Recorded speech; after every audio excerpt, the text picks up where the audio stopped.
បងរឿងកន្លងបងចង់ចាំវាមិនដែលភ្លេចព្រោះពេលដែលថ្ងៃរៀបលេចអូយម្ដេចក៏ឈឺបេះដូងខ្លាំងម្ល៉េះខូចជើងទៅតែខ្ញុំមានស្រាធ្លាប់សន្យាថាមិនប៉ះបារី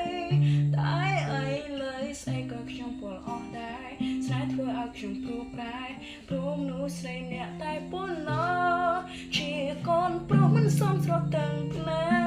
កនឹងគេបីអ្នកណាទៅទុំชอบស្រឡាញ់គេចង់ងប់ធ្លាប់តែមានគេក្បែរឲ្យលើគេព្រួយប្រែចង់ស្នេហ៍ដល់កុំសត់កុំរ